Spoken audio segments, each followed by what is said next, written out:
Eh bien, bienvenue à tous, j'espère que vous allez bien. Bienvenue sur ce canapé de la tech en mode décontractech, tranquillou bilou, les petites news comme vous les connaissez, le programme comme vous le connaissez déjà par cœur, je le souhaite.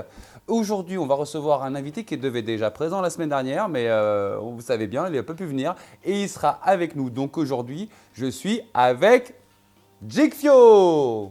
Moi, je vois pas de quoi tu parles, hein. Et tu vois, je ferai même pas le. Et salut les potes, c'est Jigfio, j'espère que vous allez bien. Aujourd'hui, on se retrouve chez Pax pour le canapé tech.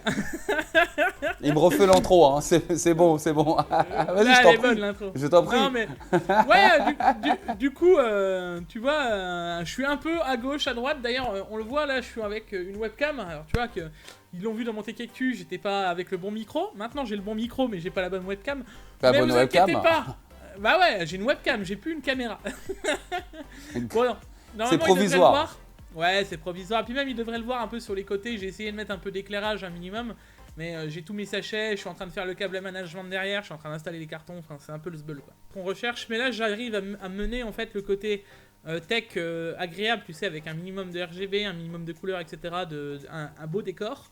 Et d'un autre côté, le côté un peu plus technique, avec je vais pouvoir me mettre debout, je vais pouvoir faire des trucs en mode un peu comme toi tu fais, avec un peu de l'atelier, des outils, etc. Ça va être beaucoup plus ergonomique pour moi. Et je vais vraiment pouvoir mener les deux côtés que moi j'essaye d'avoir. C'est un peu le côté sympa, joli, et là d'un autre côté, le côté vachement utile, pratique et overclocking, quoi. Bah c'est parfait, on a hâte de voir tout ça. Cette vidéo est sponsorisée par CDKey Seal. Et qu'est-ce que c'est que CDKey Seal? CDKey Seal est un site internet qui vend des clés de licence, entre autres des clés de licence pour Windows, mais aussi pour des Office et des autres softwares. On peut aussi y retrouver des ventes de jeux vidéo à des prix préférentiels, mais aussi des périphériques comme des casques, comme des claviers gamer ou des souris gamer. Et ce qui va nous intéresser aujourd'hui, c'est Windows 10 Pro à un prix préférentiel avec un code promo de 30% qui nous ramènera le prix final à 14 €. Pour cela, rien de plus simple, on crée un compte et ensuite on tape dans le moteur de recherche Windows 10 Pro. On le sélectionne, on le met dans son panier, et une fois mis dans le panier, on n'oublie pas de mettre le code promo PAX afin de pouvoir acquérir de ces 30% de discount. Ensuite, on valide la commande, on choisit bien son moyen de paiement, entre autres PayPal. Ensuite, on valide la commande et de là, on va vers le centre utilisateur. On clique sur Obtenir la clé. De là, il vous suffira simplement de copier cette clé. Ensuite, on se dirige vers les paramètres d'activation de Windows où vous n'aurez plus qu'à coller la clé que vous auriez préalablement achetée. Et là, il faut juste cliquer sur Activer et ça y est, votre version est activée. Bon, on a quelques news bien sympatoches pour vous. On va faire un point sécurité parce qu'on m'a demandé aussi de faire un petit point sécurité, le bulle de la semaine, la promo de la semaine, la vidéo de la semaine, tout le truc, tout le tout team. Voilà, et on va commencer maintenant par la première news. Donc je peux te la laisser nous la citer si tu veux, Jig, pour la première. Donc là, on va parler encore une fois des pénuries. Alors, il va falloir que vous compreniez, les amis, que à l'heure actuelle, nous ne sommes pas. Enfin, nous, en Europe, je vais même pas dire en France, hein, je vais voir plus large, je vais voir l'Europe. On n'est pas très gros producteurs de semi-composants, hein, d'accord Non, pas du tout. Je crois que à toute l'Europe, c'est même pas 5% des Non, on est très dépendant de l'Asie. Hein. Énorme dépendance de l'Asie. Hein. L'Asie, les États-Unis, enfin. Les États-Unis, bien sûr. Tout le monde mais en fait. pas nous. Enfin, ouais. Pour bientôt, ça va changer. D'ailleurs, c'est la solution d'Intel. Hein. Tout à fait. À partir de 2024, nouvelles usines en Allemagne, c'est bien ça? Ouais, on va en parler justement là dans cet article. Mais en gros, les pénuries, les amis, Pat Gelsinger l'a annoncé, hein, c'est pour mi-2024, alors que lui, il se voyait plutôt début 2023. Et là, vous allez me dire, mais attends, tu racontes n'importe quoi, toutes les cartes graphiques sont de nouveau en stock, etc. Alors moi, je vais vous mettre un petit... avant de parler, vraiment de rentrer dans le vif du sujet sur cette news, moi, je vais vous soumettre un petit truc. Je pense plutôt que la demande au niveau de nous, en termes général, est redescendue. Alors j'entends quand je dis redescendu, c'est dire que... Je veux pas dire que plus personne va monter de PC ou plus personne n'a besoin de carte graphique, hein, au contraire. Mais ce que je suis en train de dire, c'est que le minage est beaucoup plus calme ces derniers temps. Complètement. Les gens, en termes généraux, maintenant ont leur carte graphique et possiblement attendent la nouvelle génération, les 4000 ou les 7000. Tout à fait. Donc il y a un petit climat qui s'est mis au-dessus de ces semi-composants à notre niveau. Il y a une baisse d'achat. Il y a une baisse d'achat qui dit que automatiquement baisse de prix et moment intéressant pour les acheter. Maintenant, moi j'ai ma petite théorie qui dit que à chaque fois qu'on a eu ce moment de calme avant la tempête, c'est une grosse tempête après. c'est une grosse tempête après. C'est que vers... C'est exactement ça. J'espère que je me trompe, hein, mais vers août, tu verras, Pax, je pense que toutes les cartes graphiques, surtout... Je parle principalement GPU, hein, puisque c'était vraiment le problème. Bah, tu verras que pour les nous, GPU. les GPU vont disparaître. Genre toutes les RTX 3000 et 6000, les amis, vont disparaître des rayons de nouveau. Et puis on va se retrouver en pénurie, comme si c'est passé avec les 2000 à l'époque, il y a 2 ans. Et on va avoir les 4000 et les 7000 qui vont arriver. Et on va avoir un gros trou de ouf en attente. Parce que il n'y aura pas assez de stock pour convenir à tout le monde pour acheter les 4000 et 7000. Donc on va se retrouver de nouveau en pénurie comme à la sortie des 3000. Et d'un autre côté, on n'aura plus les 3000 et les 6000 pour venir combler les achats que les gens auront voulu. Donc on va se retrouver en pénurie. Et Intel, ils sont un peu en avance là-dessus parce que ils ont déjà un truc, c'est que eux ne sont pas chez TSMC. Alors c'est ça, c'est les seuls en ce moment. Après, on va parler d'un nouvel acteur dans une prochaine news. Mais effectivement, là, ils ne passent pas par eux. Donc par exemple, AMD passe clairement par TSMC pour pouvoir fabriquer leurs processeurs au niveau de la lithographie. Là, eux, ils ont leur indépendance. Avec cette nouvelle usine, il y aura aussi une indépendance. Et je rebondis aussi sur ce qu'a dit Jig.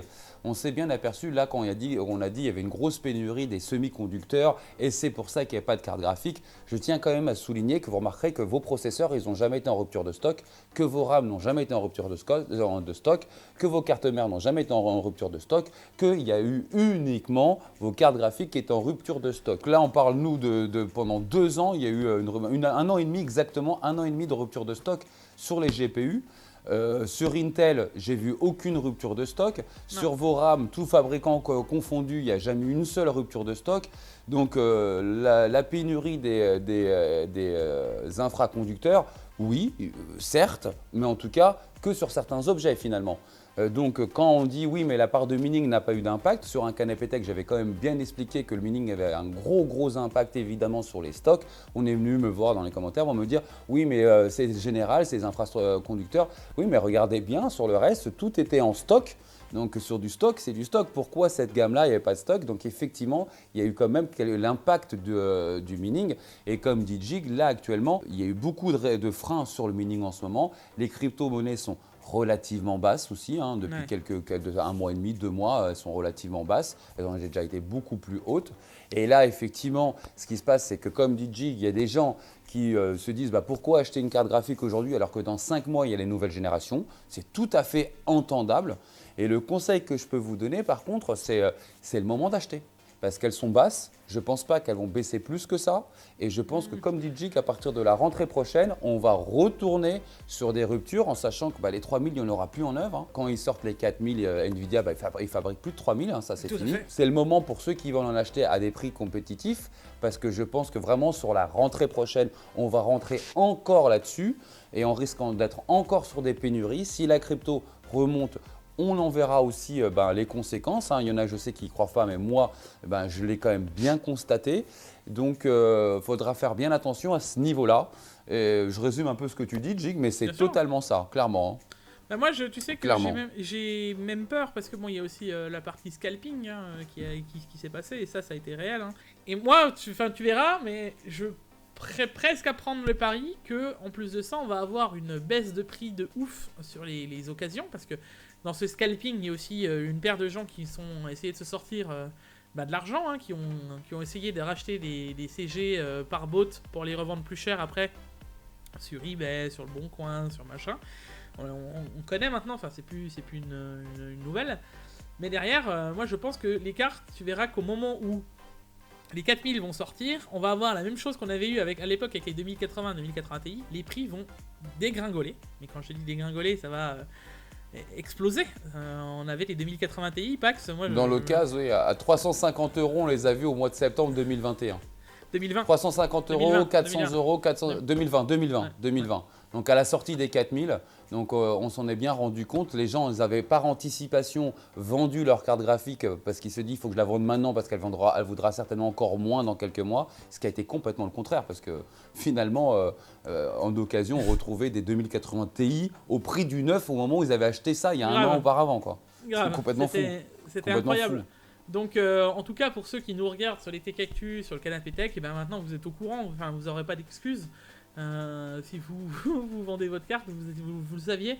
Moi, personnellement, je temporiserais de ouf. Et à l'inverse, si vous voyez qu'il y a des RTX 3000 qui se vendent vraiment à des prix pour des bouchées de pain, réfléchissez bien si Faut y finalement aller. une 3080 à 300 ou 400 balles à un moment T donné, ce sera quand même pas plus intéressant qu'une nouvelle carte graphique récente. Si effectivement, un petit peu à l'approche de ces nouvelles annonces des 4000 de chez Nvidia, vous pouvez choper les prix qu'on allons dire de 400-500 balles, sur, même un peu moins si c'est possible, bien entendu, sur les 3090, sur les 3080 tout court même, foncez, Ouais. parce que clairement, c'est une carte qui a minimum, je ne sais pas, plus de 40 mois, mais largement plus, pour pouvoir jouer dans beaucoup de configurations différentes. C'est des très très très bonnes cartes. C'est pas parce que les 4000 vont arriver qu'elles vont devenir désuètes. Et c'est pareil pour les 3070. Ça va être exactement des très bonnes cartes qui vont. Là, les prochains 48 mois, c'est la 3070, ça va carrément bien les passer. Il n'y a Largement. aucun sujet là-dessus. Et j'insiste bien donc au niveau des stocks, parce que on m'avait posé la question la dernière fois, j'insiste bien, LDLC n'achète pas ces cartes directement auprès de Asus, auprès de Aorus, auprès de MSI. Ces grands fabricants-là vont distribuer ces cartes à des grossistes et ces grossistes vont distribuer après donc toutes les boutiques, que ce soit donc LDLC, que ce soit la Fnac, enfin toutes ces boutiques vont être distribuées par les grossistes. Et les grossistes, quand vous contactez un grossiste en lui disant bah moi je veux acheter 5 palettes et je te donne plus 15%, il va lui vendre à lui à plus 15%. Et c'est ce qui s'est passé avec ces grosses entités de mining. Alors je ne parle pas des mineurs qui ont 10 cartes chez eux, je vous parle bien des entités de mining où on voit ces hangars avec 30 000, 40 000 unités. Cartes, Ils ont 40 000 cartes, ils ont réussi à s'acquérir tout simplement parce qu'ils ont été voir les grossistes directement et ils ont surenchéri pour être sûrs d'avoir leur commande. Et c'est pour ça que nous, en boutique, on n'avait plus rien. Fax, on a peut-être un peu dérivé sur le principe de la pénurie des semi-conducteurs et que Intel avait deux atouts, puisqu'au final, on a cité le fait de TSMC et des nouvelles industries, etc. Mais on a un peu dérivé. Mais la pénurie, les gars, elle est encore là et enfin, on a passé que le premier cap. Hein. Elle est encore prévue de durer presque le double de ce qu'on a vécu. Donc, 2024, ils annoncent. Hein. Pensez-y, c'est pas encore pour tout de suite que tout va bien se passer. Quoi. Je vais rebondir là-dessus pour la news numéro 2 et qui est pour moi peut-être la plus grosse news depuis quelques semaines et c'est quelque chose qui va changer un petit peu notre façon de voir le monde du PC. Donc la marque Qualcomm qui fait donc les processeurs Qualcomm que vous avez sur vos téléphones portables, voilà, généralement c'est là où on les retrouve, vont développer cette année en 2022 en phase d'étude un nouveau processeur pour PC et qui sera en distribution donc pour le public à partir de 2023. Donc ça y est, enfin, on va avoir un troisième acteur sur le marché comme Intel maintenant aujourd'hui au niveau des cartes graphiques. Ça y est, on a un nouvel acteur sur le marché pour le monde du processeur et croyez-moi, ça va faire du bien en termes de prix et en termes de compétences. Donc là, bon, ça suppute un petit peu, mais apparemment, il serait assez proche de la puce M1 de chez Apple. Ouais. Bon, ça, c'est vraiment entre guillemets parce que ça suppute. C'est pas vraiment étonnant. C'est pas vraiment étonnant. C'est pas non, mais en tout cas, il serait certainement aussi en 3 nanomètres d'écriture dès le début. Donc c'est quelque chose qui est déjà très très bas. Bon, sachez que c'est pas les nanomètres qui vont faire la puissance, c'est que les nanomètres, c'est ils vont pouvoir mettre plus de transistors au millimètre carré et plus de technologie. Donc ça reste quand même important. Et la consommation. Et la consommation, bien entendu. Donc voilà, et toi, Jig, qu'est-ce que tu en penses de ce nouvel acteur sur le marché? C'est une très bonne nouvelle quand même, hein? Bah, c'est une très bonne nouvelle. Après, ça va être, y a plein de choses à voir, à mettre en place, tu vois. C'est moi, je veux dire, au même titre qu'Apple est arrivé avec les puces M1 qui sont ultra efficientes, tu vois. On a Intel qui a nous sorti une nouvelle génération qui est excellente en termes de performance, en termes de consommation un peu moins et de chauffe peut-être un peu moins. Tu vas avoir AMD qui est toujours... Enfin là, à l'heure actuelle, ils sont excellents en rien, mais ils sont bons en tout, tu vois. Donc, va falloir voir comment ça se passe, tu vois. Ça reste une bonne nouvelle, hein. Ça reste quand même une très très bonne nouvelle. Hein. C'est toujours appréciable d'avoir du monde dedans, tu vois. Et après, comme tu disais, sur la finesse de gravure, pour en parler, parce que c'est ça, il faut quand même...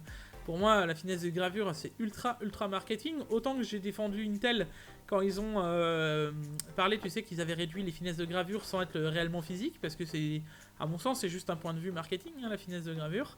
Ça va être la finesse de gravure, il n'y a pas que ça qui joue, ça va être le nombre de densité aussi de transistors que tu vas mettre au millimètre carré. Donc la finesse de gravure, C'est une belle valeur que tu peux dire comme ça à la base. Mais au point de vue scientifique de la finesse de gravure, c'est juste faire baisser la consommation d'un transistor parce qu'il va être réduit en taille. Donc à la base, la finesse de gravure, les gars, faut arrêter de prendre ça comme un truc marketing en mode d'appui. Ouais, on va faire de la 3 nanomètres, ouais, on fera du 14 nanomètres, ouais, c'est bien. Mais si tu fais du 3 nanomètres sur une puce qui va être comme ça, et que tu fais du 10 nanomètres sur une puce qui va être comme ça, ben forcément, ça va pas être la même. Donc, il y a plein de choses à devoir, il y a plein de choses à discuter, et c'est bien d'avoir un nouvel acteur. Maintenant, il va falloir qu'il fasse ses preuves, quoi. Il va falloir effectivement qu'il fasse ses preuves, il va falloir surtout qu'il y ait quelques années pour que les gens puissent avoir confiance en lui. En tout cas, ça va nécessiter obligatoirement des cartes mères différentes. Donc vos cartes mères, vos fabricants de cartes mères préférés, il va y avoir maintenant décliné une nouvelle formule pour aussi ces processeurs-là. Je trouve ça quand même relativement sympa. Moi, je le prends vraiment comme une bonne nouvelle. Donc ce sera quand même leur premier processeur. Je ne sais pas ce que ça va donner directement sur leur première gène. Mais s'ils se sont investis sur ce marché-là, donc il faut savoir qu'ils ont dû investir des milliards d'euros et qu'ils ont des investisseurs derrière, donc ils se sont investis pour des décennies à venir. Donc, sauf s'ils se plantent royalement, bien entendu, mais je pense qu'ils ont quand même les bons économistes, ils ont quand même la technologie et ils connaissent déjà la technologie du processeur dans vos téléphones mobiles. Donc, ils savent où est-ce qu'ils vont mettre les pieds. Sachez que moi, je les attends, bien entendu, ça va être en termes de prix, voilà, tout simplement, et en termes de plateforme des cartes mères, bien entendu, qui va avoir dessus. Quel type de socket ils vont employer? Est-ce que ça va être du BGA? Je pense que ça risque d'être du BGA, en sachant que, comme tu as vu, déjà AMD abandonne les pins, hein, voilà, tout simplement. Là, on le voit bien, et beaucoup de soucis en pins, donc, dont toi, tu as eu un très gros souci il y a très peu de temps sur un 3950X, je crois, de mémoire. Tout à fait.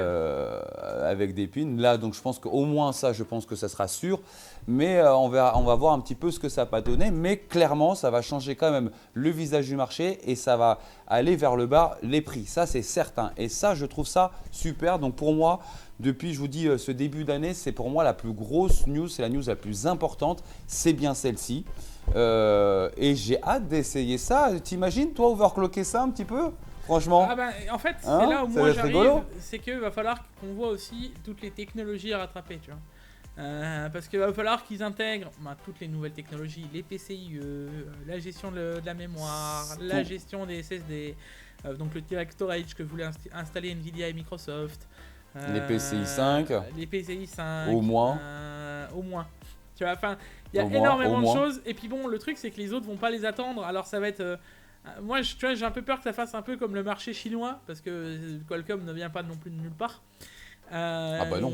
Comme les créateurs chinois qui sont en train d'essayer de rattraper les cartes graphiques et les CPU, ça fait déjà 3 ans qu'on en parle, mais ça fait 3 ans qu'on n'a pas réellement grand chose. Alors on voit qu'ils sont en train de rattraper des 1080, on voit qu'ils sont en train de rattraper des Ryzen 2600. Le truc c'est que entre temps les autres ils se sont pas arrêtés, clairement. Non mais très clairement, je suis... Là-dessus tu vois, je parais peut-être pas enthousiaste pour certaines personnes, mais... Ce que je veux dire, c'est qu'il y a encore du chemin. Maintenant, c'est un lancement prévu pour fin 2023. Il y a encore 1 an et demi déjà. Va falloir voir l'évolution. Compte du retard. Hein. On sait très bien, il y a toujours du retard, Jig. Hein. Moi, je dis peut-être premier trimestre, deuxième trimestre 2024. Ouais, tu vois, je me dis même, là maintenant, quand on parle de ça, ça me fait un peu sourire parce que justement, de souvenir, Qualcomm est aussi chez TSMC, qui font les puces ARM. Donc, ils utilisent du ARM, il y a de fortes chances. En plus, ils parlent de 3 nanomètres. Je vois pas qui est capable de faire du 3 nanomètres hormis TSMC, tu vois. Donc, eux. Oui, non, mais c'est tout. c'est justement une base de oui. Alors, ça va bien fonctionner, d'accord, mais bon, tu vois. Bon, écoutez, souhaitons-le nous. En tout cas, voilà, je l'accueille les bras ouverts et on les attend, bien entendu, au virage. Je pense que dès qu'ils seront disponibles en France, et pas tout de suite, mais entre Jig et moi, on va se dépêcher d'en acquérir pour vous dire qu'est-ce que ça vaut vraiment et voir si c'est des plateformes qui sont overclockables, parce qu'on sait que des fois, ils peuvent aussi verrouiller ça, peut-être sur les premières générations, ce que j'espère pas, parce qu'il y aura quand même de quoi s'amuser.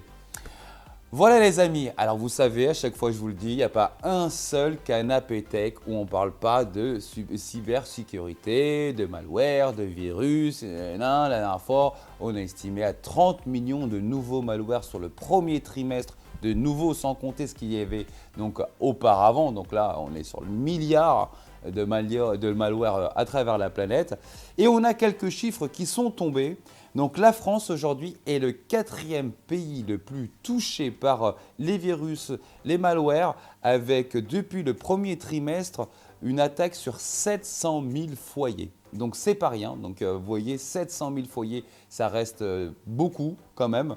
Donc on est le 4e pays le plus touché, vous voyez, c'est vraiment très proche, c'est quelque chose, j'en parle vraiment à chaque fois, c'est déjà d'une parce que ça m'intéresse et aussi je vois que ça vous intéresse, forcément c'est la sécurité liée à chacun, mais là les chiffres tombent, on est le 4e pays, Jig, ça commence à être effrayant cette histoire quand même. Hein. Mais ça touche pas que forcément, là on le voit, ça touche pas forcément que quand on parle de hacking, souvent c'est soit les grosses entreprises, soit les chaînes YouTube. Là, non, là, c'est une minorité. Ça touche tout le monde. Donc, faites attention. Ouais. Et là, les chiffres sont assourdissants parce que ça fait peur. Au final, on va être clair, ça fait peur. Tu vois, là, en France, dites-vous qu'il y a 700 000 personnes. Donc, il n'y a pas 700 000 youtubeurs et grosses entreprises. Hein. Il y a eu 700 000 attaques en général recensées, apparemment. C'est ça. En termes de chiffres, ça fait... C'est incroyable. C'est pas une... Enfin, si, là, en France, c'est peut-être une minorité. Ça fait 1%, mais c'est déjà impressionnant. 1% de la France, dites-vous, c'est au premier trimestre. C'est le rang mondial. Hein. Ouais, mais au premier trimestre, l'année n'est pas finie, on parle de 3 mois. Et comme me dit Jig, aujourd'hui, effectivement, ce n'est pas les entreprises qui sont ou les youtubeurs les plus attaqués. Sauf qu'effectivement, une entreprise et un youtubeur, ça se sait, l'information passe, ça se voit. Mais j'ai envie de vous dire, c'est peut-être eux qui sont un peu plus protégés. Ce sont quand même les entreprises, les grosses entreprises qui sont plus protégées. Pour la cible principale, c'est monsieur et madame tout le monde, ceux qui sont très très peu protégés. C'est forcément là où c'est dirigé. Donc, dans les 700 000 personnes là depuis le premier trimestre, et c'est 700 000 connus. J'ai envie de vous dire, hein, parce que je pense qu'il y en a qui sont fait hacker et qui ont réinstallé et on est au courant de rien. Donc c'est vraiment les chiffres connus par ANSSI. Moi j'ai envie de vous dire, ça peut-être un petit peu plus, mais c'est vraiment la cible de ces gens-là, c'est vraiment monsieur et madame tout le monde. C'est exactement ce que dit Jig, c'est clairement ça. Hein. Non, clairement, et je pense que ça peut arriver littéralement à tout le monde, surtout que maintenant, comme tu le disais, via le confinement, il y a beaucoup plus de gens qui ont eu cette fibre numérique. Et dites-vous les amis que par jour, on clique sur combien de milliers de liens en fait. Enfin, quand vous allez sur Google, vous allez cliquer sur ça, vous allez cliquer sur ci. C'est devenu une habitude, c'est devenu un réflexe et ça peut tomber sur n'importe qui.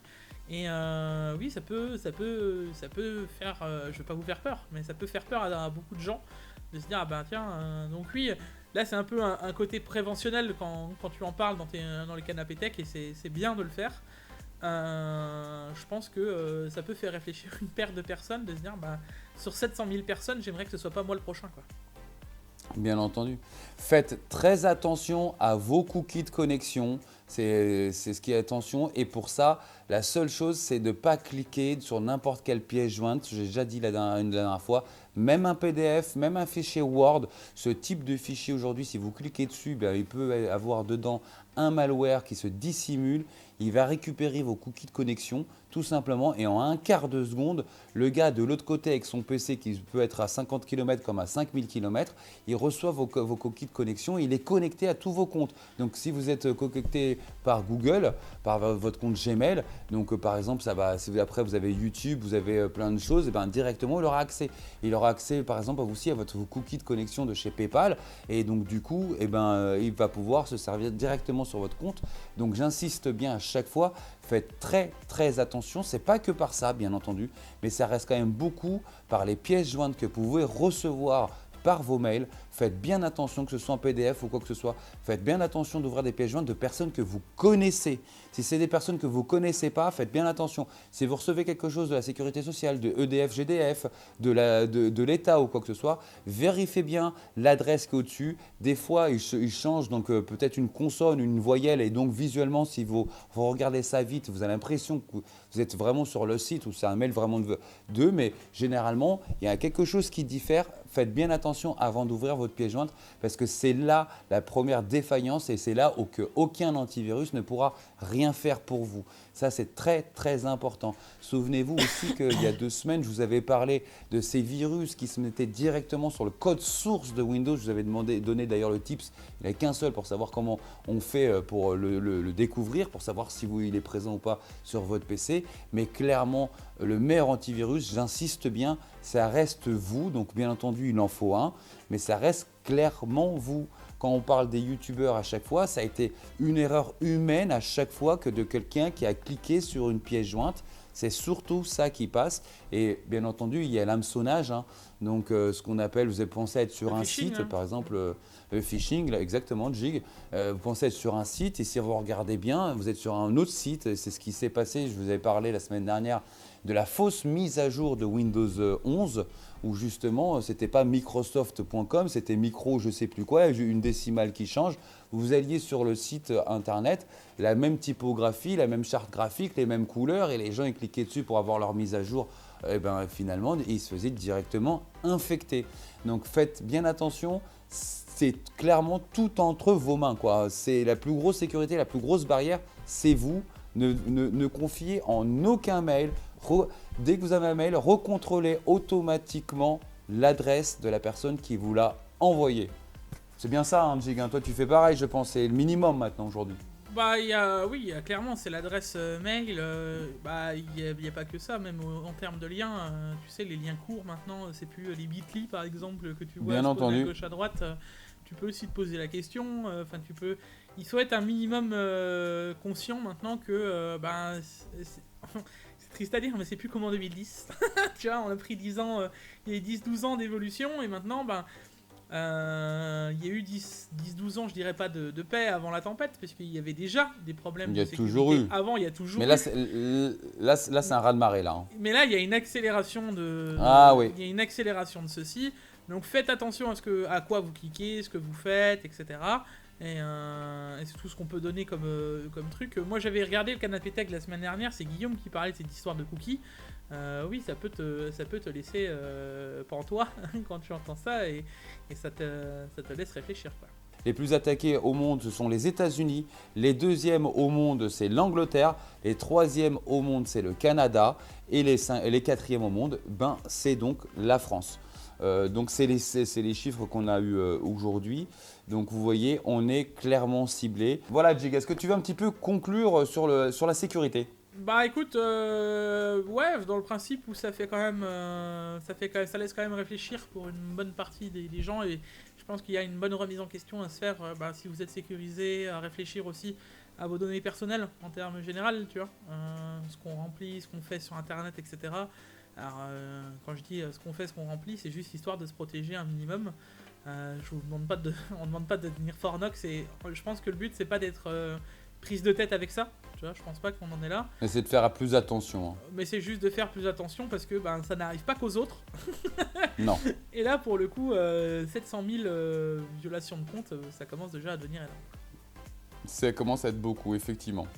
Voilà, vous voyez, on a du mal à faire un canapé tech sans. Donc, je pense faire d'ailleurs peut-être un jour un numéro là-dessus. Vous avez déjà commencé à me le demander en commentaire. Faites-le moi savoir d'ailleurs en commentaire. Et si vous aimez toujours le canapé tech et le type de contenu, n'hésitez pas à liker la chaîne parce que ça aide énormément les amis. Nous allons maintenant passer à la chaîne de la semaine. Donc comme d'habitude, pour ceux qui ne le savent pas, il y a une petite adresse mail en description. N'hésitez pas pour ceux qui ont une petite chaîne tech qui veulent la faire découvrir. C'est vraiment une des chaînes qui sont liées à la tech que je mets en avant, des petites chaînes francophones. C'est ça le plus important. Et cette fois-ci, donc, je te laisse le présenter. C'est un petit youtubeur bien sympa qui a 2320 abonnés. Ouais, c'est ça, 2320. Ouais, c'est Pika Phaser. Alors, Pika Phaser. Là, la vidéo que tu m'as envoyée, c'était tu utilises vraiment le G-Sync et le FreeSync et activer le V-Sync. Alors ça, c'est bien, c'est une technologie que moi aussi j'aimerais bien un jour parler, toutes ces technologies d'écran. Alors même si je suis pas forcément un des experts, on se rend compte que finalement très peu de personnes les utilisent. Mais c'est bien de parler des sujets un peu plus terre à terre et des trucs que tout le monde ne parlerait pas forcément. Et là, c'est bien parce que en plus de ça, c'est une chaîne tech hardware, quoi. Il parle de tout, hein. Je sais pas si tu as vu un petit peu, si tu regardes un peu, il y a énormément, il a énormément de vidéos, hein. Je vous garantis, là je scrolle depuis tout à l'heure, donc il a vraiment la totale en vidéo. Il est plutôt sympathique, vous verrez bien. Il a un petit accent qui donne des couleurs tout de suite à sa chaîne. Donc ça c'est plutôt cool. Donc ça parle de cartes graphiques, ça parle d'optimisation, ça parle de résoudre plusieurs problèmes sur vos PC. Donc n'hésitez pas à aller le soutenir, je le dis à chaque fois. Ça reste du francophone. Pour ceux qui veulent s'enrichir justement d'une petite chaîne qui parle un petit peu d'autre chose qu'on n'a pas souvent non plus le temps de l'aborder, comme Jig n'a pas le temps de l'aborder ou comme moi j'ai pas le temps de l'aborder ou vos autres youtubeurs, et ben je pense qu'avec lui, avec les différents contenus qu'il fait, il y a moyen quand même d'aimer. Moi je le trouve plutôt très sympa. C'est MT d'ailleurs qui m'a fait découvrir. Donc voilà, n'hésitez pas, je vais vous laisser donc ces liens en dessous. N'hésitez pas à lui donner de la force. Il est à 2320 abonnés et je vous garantis qu'il mérite beaucoup plus.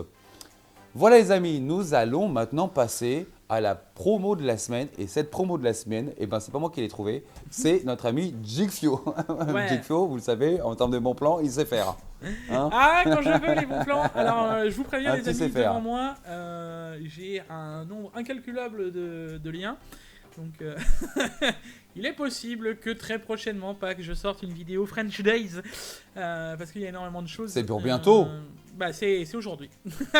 Ah bah voilà, Les French Days ont j'ai même pas commencé. suivi. Ils ont commencé, moi j'ai suivi un petit peu ça. Je me suis dit au début, comme à chaque fois, tu sais, je me dis, est-ce que je fais une vidéo autant que les Black Friday, j'en avais fait 3 ou 4, autant que les French Day, je pense pas en faire plus qu'une, voire peut-être 2 à la fin, si ça bouge. Mais là, il y a quand même pas mal de choses. Si vous avez envie de faire des petits composants, des petits achats, des petits trucs à gauche, à droite, il y a quand même des choses intéressantes. Et là, on va parler boîtier, parce que vous savez que ce boîtier, on l'a décliné dans toutes les sauces sur toutes les chaînes.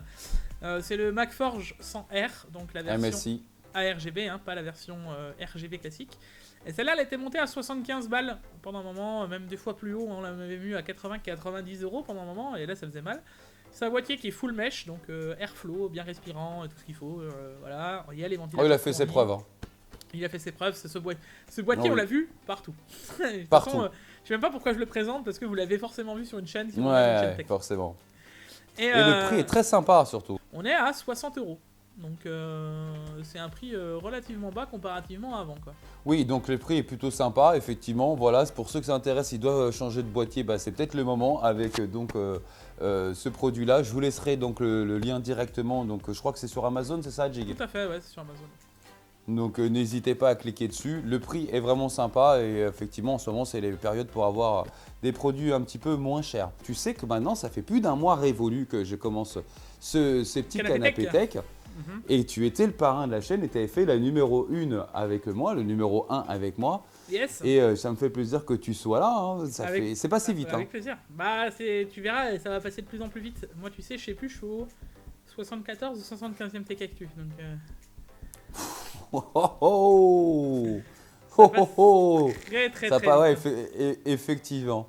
Mais sachez en tout cas, je suis content justement que Jig soit là parce que maintenant j'ai un petit mois, même un mois et demi de retour.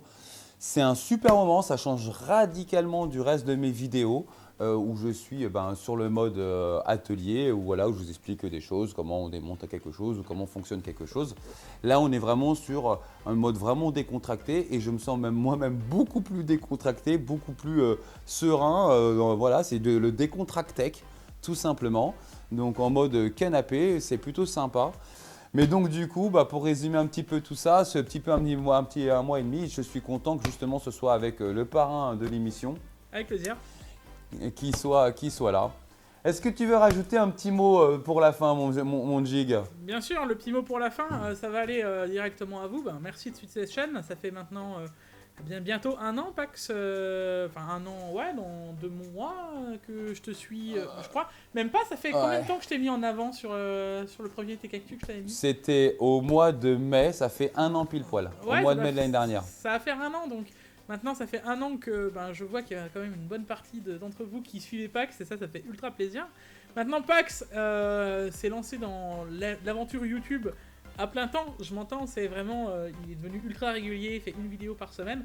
Donc rendez-lui ça au mieux les gars, lâchez le like, mettez un commentaire, mettez le hashtag PAX dans les commentaires parce que c'est important. Et puis bien entendu les amis, explosez-moi ce compteur de likes et les abonnements, la cloche, etc. C'est toujours ultra important. Et puis on se retrouve pour une prochaine dans le Canapé Tech, PAX avec plaisir quand tu m'inviteras. Eh bien, merci beaucoup d'avoir répondu à cette invitation. Je vous remercie à tous et je vous dis dès la semaine prochaine pour le vrai faux et aussi forcément le prochain canapé. Salut à tous. Allez, Ciao, à ciao, plus, tchuss. ciao. Ciao.